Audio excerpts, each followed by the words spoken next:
In today's episode of the Pathway Presents podcast, I got a very interesting guest here with me today. I'm with Kevin McFadyen. He's sailing over as the director of marketing at RecallMax. And at RecallMax, they're basically all about appointment setting in the dental industry. So they allow the dental industry basically to harness, basically bringing in the first, I would say maybe actually the website says comprehensive recall solution right there. So we're going to be learning all about RecallMax, but also really how Kevin is thinking about growth for the company. So welcome to the show.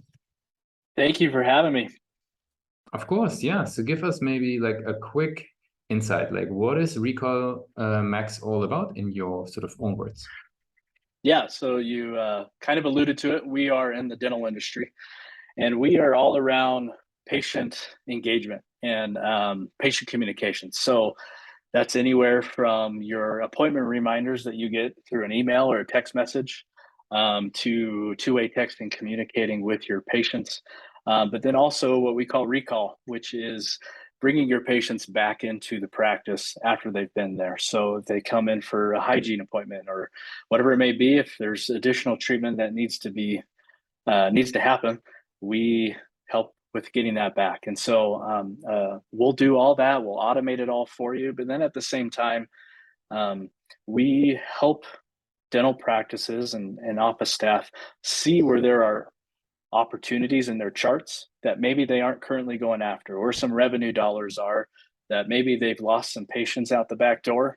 And then we help identify that and give them the tools and the processes to get those patients back in. Gotcha. So what would be sort of like a dental practice characteristics that would make it a great customer for RecallMax? Is there a certain size, a certain amount of clients? Do they need to maybe have like somebody who is in operations to make full use of the platform? Yeah, so really our platform is, we really want to help the front office managers. Obviously, it goes back to the dentist, right? They kind of run and own the practice, but our platform is meant to help make the office manager and the front office staff life easier. So helping with those front office practices, we help anywhere from a dentist that has a single practice up to what we would call a DSO, or a dental service organization, who owns 400 plus. We'll go as high as they need us to be. And so we'll go anywhere in between that. Very cool. Now, how do these office managers and even the dentist themselves, how do they learn about RecallMax? Like, what's the sort of the channels that they walk through in order to get to know you guys? Yeah. So I mean, obviously we do our inbound. We have ads running and our website, which we're currently in the process of redoing. But you'll see us at a lot of dental shows, seminars, things like that, to where we'll go and exhibit, we'll speak. A lot of times too, and really the most effective is word of mouth. We have a lot of great customers, and they love what our platform does for them, and they love to share that. And so obviously that's the most effective for us. But you'll see us at all sorts of different seminars and trade shows and things throughout the year in the US and in Canada, along with our digital efforts online. Very good. Now, how do you think about the website then? Because I mean, it's, you actually mentioned you're on a lot of events and the likes. There's a lot of even offline channels that are being involved. Like, what role do you feel the website plays for the buyers? For sure. And I would say the website plays a very key role. The reason that we're redoing ours is I felt that we needed to up our game. We needed to help make it an even bigger channel for us. Trade shows are great, but we're going to be dialing back on that. We see more effective when they're coming through to us and coming to us. So we want to make it an easier path for them, that once they do come to our website, they quickly and easily understand how we can help them. And then we make it very easy for them to chat with us and talk with us. And so that's going to be, for us, it's going to be growing even more importance over the next 3 to 6 months. Gotcha.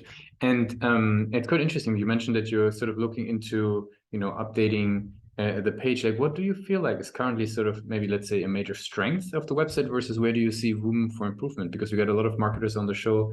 They're looking to, as you were saying, up the game on the website. Like where do you see sort of, strength versus room for improvement? Yeah. Our strength is, I think that we do. It's pretty easy. Like we make it easy that if somebody who does want to talk to us, they can talk to us. Pretty simple call to action in terms of, you can book a demo with us. We have our chat bot that we actually have a live team on the back end. So it's not just they're chatting with a bot. They can just start chatting with our customer support or even myself if they're looking for a marketing inquiry. We have that back end set up pretty nicely so that they can chat with somebody and not just the bot that we have. Mhm. Improvement wise is I honestly feel like our website doesn't truly give all that we can do for our practices. Mhm. Um, there's a lot of competition in our industry in what we do in terms of patient communication, Mhm. and we do set ourselves out differently against our competitors, and there's ways that we differentiate ourselves, and I just don't know if we tell that story Mhm. clearly enough on our website, and so that's where our improvement is going to be. Very cool. That makes a whole lot of sense. Yeah. Now, I would love to switch gears a little bit because we talked about what you guys are doing. We talked about the growth channels. We talked about the website a little bit. Maybe if you could give me a quick insight, you as a marketer, right? You could be educating yourself all day long. There's so much content out there, blogs, podcasts, you name it. Like, where do you personally feel to get high quality information? Like, where do you read? What do you research? What is your places of education that you Yeah, feel are worth your time? for sure. Honestly, I do like listening to podcasts. I for me, I think a lot of times diving in and just watching a video, we're doing so many things throughout the day, right? Our plates are full. I think it's easier to listen and to gain that understanding that way. Sometimes these podcasts are video podcasts and things like that, Mhm. but I love to listen to that, and then I also do try to set aside some time. Sometimes it is in the evening when I'm at home, to just kind of look and research and see current events, but then also what other people are doing, and try to read articles that way. And so as much as I would like to do it more, I'd say podcast is probably where I go to first. But Mhm. then trying to read more articles and things like that. Even today, I signed up for just a kind of a demand seminar to be listening into throughout the day as I'm doing other stuff. Mhm. And so that's my approach, I guess. Very cool. I got some rapid fire questions to wrap it up for today. Are you Okay, ready for those?